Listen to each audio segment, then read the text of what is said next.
Hey guys, welcome back to Rossoneri TV. I'm Gio and I'm here for the match review of AC Milan against Carpi. Match I finished moments ago at the San Siro, where the final score was 0-0.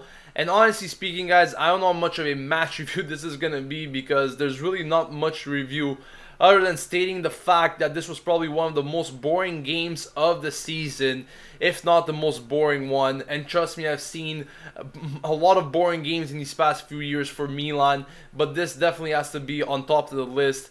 Just a horrible performance from the team in general. I don't understand how you could have so much possession, but at the end of the day, you only managed to get 3 shots on target, if you even want to consider them shots.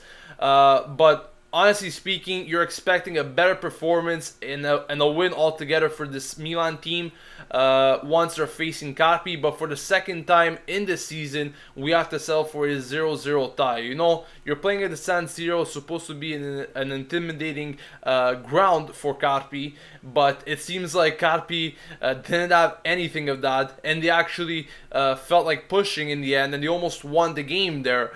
As Montolivo, the stupid guy that he is, who does a fake back when you know that there's no one behind you? You're the last man, you're doing a fake back, and the guy could have scored. What a save by Donnarumma. Thank the Lord for that save. And honestly speaking, guys, as a goalkeeper, that is a very tough save to make, considering the fact that Donnarumma wasn't tested all game round, and he had to come out there with that big save with just moments away from the final whistle. Thank you, Donnarumma, for that save, and thank you for saving us from more embarrassment, as if all the embarrassment that we accumulated in this match wasn't enough. But guys, honestly speaking, this goes back to the question, why are there some players in this Milan side? Why do they keep playing? And who's to blame now, right? Are we going to blame Mihajlovic once again for not getting this win? Or we're going to blame someone else? I'm going to state it until the end of days, guys. Some of the players need to leave in this team. Until then, we're not going to win shit all. And Berlusconi doesn't seem to get that through his mind. For example, today, okay, we saw Poli playing almost 90 minutes. Poli didn't have so much of a bad match, okay? But was he influential to our plays? No. What did he do? He ran around like a chicken with no head for the most part of the game.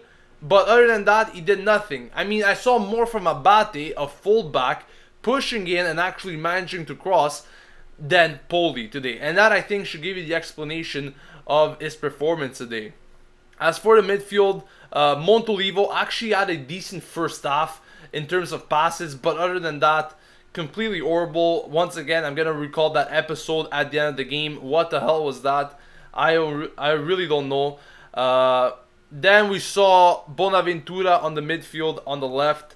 Positive from him, but once again, not good enough altogether to serve Bacca and Balotelli, and themselves, they didn't have a good performance at all. Bacca actually came off there in that second half, and I think there was a bit of an argument with him and Brocchi, or I don't think he was very happy with that substitution, because once again, it's always him that gets substituted and never Balotelli, so I'm guessing he's kind of mad about that fact, considering that he's the top scorer of the team.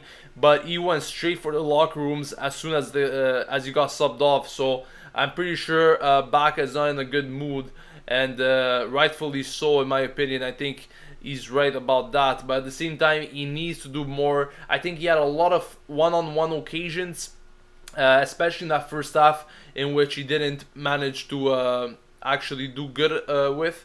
So I don't know.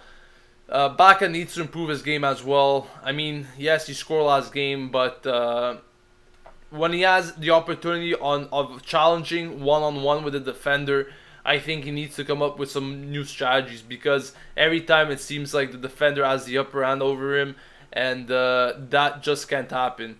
For the defense, for the most part, very good game. I mean, we didn't get challenged for the most part of the game, except those last few minutes where Carpi actually managed to push up front. But other than that, guys, Boateng, nothing for me, really nothing.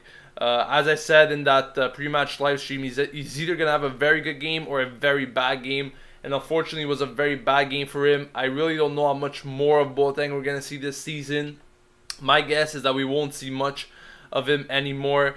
Also happy to see that finally Locatelli came on with 5 minutes remaining, and Jose Mauri actually finally got the chance to play about half an hour or so, and I have to say he looked like one of the better players in this team altogether today with his contribution. But once again, it's tough to actually credit him any score or rating because I mean, the rest of the team just simply wasn't doing anything, completely dead. So if I have to pick out two players or a player that really stood out for me in this game, I have to give it to Jose Mauri for his good work ethic there in that second half and for the chances that he created, as well as Donnarumma for that beautiful save. Once again, not tested throughout the whole game, but had to come out big there. And trust me, it's very hard when you're cold and you have to make up a big save like that. So guys, let me know your thoughts in the comment section about this match. I know many of you are going to be very pissed off with this performance, and once again, Milan failing to get the opportunity to actually extend their gap, as if we didn't see that all kinds of times this season so far. So yeah, once again, 0-0 Milan Carpi. Disappointing match, really horrible performance. So let me know your thoughts in the comment section. Don't forget to subscribe to Rossoneri TV to stay updated with everything related to AC Milan, from daily news to match previews, reviews, and much more. And I'll catch you guys for another video. This has been Gio signing off, and as always, Forza Milan.